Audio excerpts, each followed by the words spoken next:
Okay guys, तो JVM एक ऐसा मैकेनिज्म है जावा के अंदर, एक ऐसा वर्चुअल मशीन है। अब वर्चुअल का मतलब क्या है कि वो मशीन फिजिकली वहाँ पे अपीयर नहीं होता है, बट उसका वर्किंग वहाँ पे चलता रहता है। It's not physical machine. जैसे लैपटॉप या फिर ऑपरेटिंग ये जो होता है ना, ये फिजिकल मशीन होता है, बट जावा का अपना एक खुद का वर्चुअल मशीन वहाँ पे होता है। ओके, उस चीज़ को हम कहते हैं जावा वर्चुअल मशीन। अब ये जो जावा वर्चुअल मशीन है ये क्या काम करता है? ओके, तो जावा वर्चुअल मशीन एक स्पेसिफिक इंजन है। वो क्या काम करता है, वो जावा का जो सोर्स कोड है ना उसको अपने आप में रन करता है।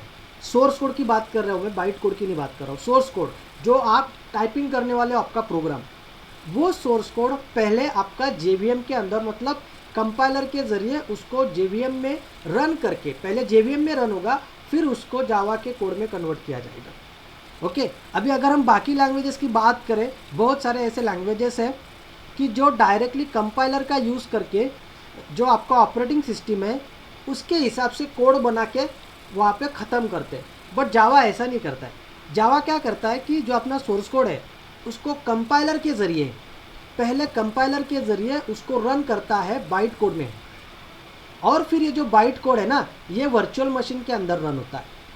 मतलब डायरेक्टली OS पे रन नहीं होता है, पहले वर्चुअल मशीन में रन होगा और फिर वर्चुअल मशीन उस बाइट कोड को OS पे रन करेगा। सो एक ऐसा मशीन अवेलेबल होता है जावा के पास में, जो यहाँ पे अगर हम देखिए दैट्स इट। ये डायग्राम के हिसाब से मैं आपको समझाता हूँ। ये जावा सोर्स कोड है, मतलब आपकी .java फाइल है, उसको हमने जावा कंपाइलर का यूज़ किया, दैट इज़ जावा C। उसका यूज़ करके हमने जावा सोर्स कोड को बाइट कोड में कन्वर्ट किया।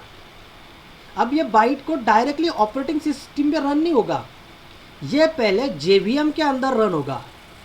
JVM इसको एग्जीक्यूट करेगा और एग्जीक्यूट करके फिर जावा का इंटरप्रेटर वहाँ पे रोल प्ले करता है। ओके, सो बाइट कोड कहाँ पे लोड होता है? See this, byte code loaded into JVM। ये बाइट कोड JVM के अंदर लोड होता है, और फिर ये जो JVM है ना, जावा वर्चुअल मशीन, उसमें जावा इंटरप्रेटर होता है। वो जावा इंटरप्रेटर इस कोड को रन करके फिर उस कोड को ऑपरेटिंग सिस्टम के कोड में कन्वर्ट करता है, दैट इज़ मशीन कोड में कन्वर्ट करता है। अगर हम अदर लैंग्वेज की बात करें ना, तो ये बाइट कोड और JVM डायरेक्टली हट जाता है। Source code, compiler and directly operating system, ये बाकी लैंग्वेजेस की कहानी है। Okay, source code, compiler and an operating system, but यहाँ पे बाइट कोड बीच में आता है, और बाइट कोड के लिए पहले ये जो जावा वर्चुअल मशीन है ना ये है वहाँ पे चेक करते हैं।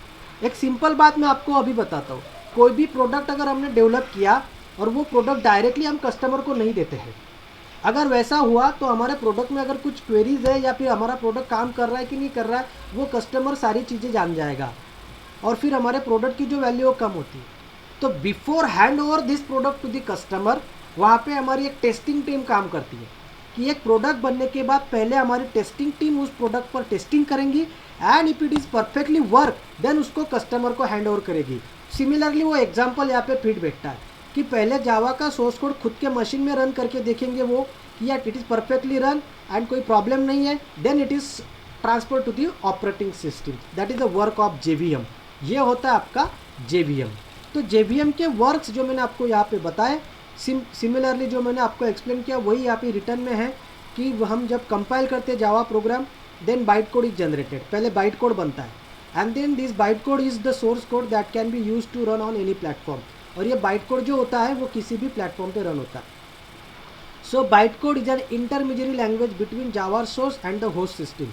तो बाइट कोड जावा का कोड और आपका जो होस्ट सिस्टम है उन दोनों के बीच में मिडल लेवल पे काम करता है। So that's why this is a JVM। अगर आपको पूछा गया what is JVM and explain the architecture of JVM, तो ये डायग्राम आपको वहाँ पे देना होता है, और ये डायग्राम देके आपको JVM का जो भी वर्किंग है वो प्रॉपरली वहाँ पे परफॉर्म करना होता है, एक्सप्लेन करना होता है। So that's it from the JVM। Any confusion?